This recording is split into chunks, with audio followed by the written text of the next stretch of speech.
नमस्कार मित्रांनो, स्वागत आहे तुमच्या गुन्हेगारी अंधारातील कथा या चॅनलवर। आजची कथा आहे पुणे नाशिक महामार्गावरून सुरू झालेल्या एका अशा घटनेची जिथे मायेच्या नावाखाली एक विश्वासघात आणि प्रेमाच्या नावाखाली एक खून घडला। ही कथा आहे डॉक्टरच्या पत्नीची, तिच्या ड्रायव्हरची आणि एका नशिबाने मोडलेल्या आयुष्याची। गोपनीयतेसाठी नावं बदललेली आहेत। पुण्यातल्या बाणेर भागात राहणाऱ्या समिता राणे, वय वर्ष 26, एका प्रसिद्ध हृदयरोग तज्ञाची पत्नी होती। 5 वर्षांपासून ती अपत्यासाठी तडफडत होती आणि तिच्या सासूच्या सततच्या टोमण्यांनी तिचं आयुष्य असह्य झालं होतं। त्या दिवशी ती माहेरी जाण्याच्या बहाण्याने घरातून बाहेर पडली। गाडीत तिचा ड्रायव्हर विक्रम देशमुख होता, निष्ठावान, शांत आणि साधा माणूस। पुण्याची हद्द ओलांडल्यावर समिताने सहजतेने बोलायला सुरुवात केली। ती म्हणाली, विक्रम, नाशिकच्या पुढे माझ्या ओळखीचं एक ठिकाण आहे, तिथं थांबायचंय। विक्रमने होकार दिला। संध्याकाळपर्यंत ते नाशिक जवळ आले, पण समिताने मुद्दाम वेळ घालवला। अंधार पडल्यावर तिने सांगितलं, हा रस्ता भीतीदायक वाटतोय, चला एखाद्या हॉटेलमध्ये थांबू। विक्रमने हॉटेल शोधलं। 2 खोल्या बुक करू का, असा तो म्हणाला। पण समिताने थांबवत सांगितलं, 2 खोल्यांचा खर्च कशाला, 2 बेड असलेली एकच रूम चालेल। त्या रात्रीचा तो निर्णय त्यांच्या दोघांचं भविष्य ठरवणारा ठरला। रूममध्ये गेल्यावर समिताने दारू मागवली। विक्रम गोंधळला, पण तिच्या अश्रूंनी आणि बोलण्यातल्या वेदनेने त्याचा निर्णय ढासळला। विक्रम, मी रोज जगतीये, पण आतून मरतीये। आज मला एकटीला सोडू नकोस, ती म्हणाली। त्या भावनांच्या लाटेत विक्रमाचा आत्मसंयम हरवला। त्या रात्री त्यांनी मर्यादा ओलांडल्या।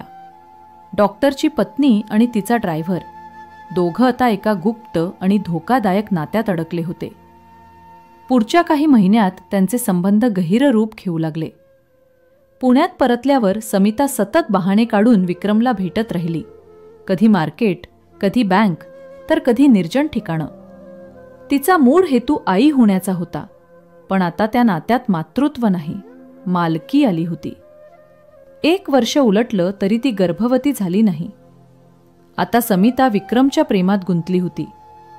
मला शैलेश सोबत राहायचं नाही विक्रम, तू माझा खरा आधार आहेस, ती म्हणाली। त्या दोघांनी एकत्र पळून जाण्याचा निर्णय घेतला। ते दिल्लीला गेले। एका मित्राच्या मदतीने छोट्या खोलीत त्यांनी संसार थाटला। काही दिवस सर्व ठीक होतं, पण एके दिवशी विक्रमच्या मित्राच्या पत्नीच्या तोंडून समिताला समजलं, विक्रम तर विवाहित आहे, त्याला 2 मुलं आहेत। समिता हादरली। ती ज्या व्यक्तीवर जीव ओवाळून टाकला तोच खोटा निघाला। गरिबी, निराशा आणि विश्वासघात यांनी ती तुटून गेली। थोड्याच दिवसात ती एका कॉम्प्युटर क्लासमध्ये काम करू लागली आणि तिथे तिची ओळख एका श्रीमंत तरुणाशी झाली। त्याच्याशी तिचं नवीन संबंध जुळू लागले। विक्रमला हे समजल्यावर त्याच्या मनात प्रेमाऐवजी संताप उफाळून आला। त्याने नशेत पिस्तूल घेतलं आणि एका रात्री समितावर ओरडला, तू माझी आहेस, दुसऱ्याची होणार नाहीस। समिता थंड आवाजात म्हणाली, जा, मार मला, मी आता तुझ्याबरोबर राहणार नाही। रागाच्या भरात विक्रमने ट्रिगर ओढला। गोळी थेट समिताच्या छातीत घुसली। ती जागीच कोसळली। विक्रम घाबरून पळून गेला। काही दिवसांनी दुर्गंधीमुळे पोलीस आले आणि सत्य बाहेर आलं। विक्रम गुजरातमध्ये पकडला गेला। प्रेम, अहंकार आणि हव्यास यांच्या संगमातून जन्मलेली ही शोकांतिका आपल्याला एकच शिकवण देते, भावनांचं नियंत्रण हरवलं की माणूस स्वतःचा शत्रू बनतो। मित्रांनो, या कथेत सर्वात मोठी चूक कोणाची होती? समीराची, विक्रमची की डॉक्टर शैलेशची? तुमचं मत कमेंट्समध्ये नक्की लिहा। आणि अशाच वास्तवावर आधारित कथा ऐकण्यासाठी गुन्हेगारी अंधारातील कथा या चॅनलला सबस्क्राईब करायला विसरू नका। तोपर्यंत सावधान, सतर्क आणि जागरूक रहा।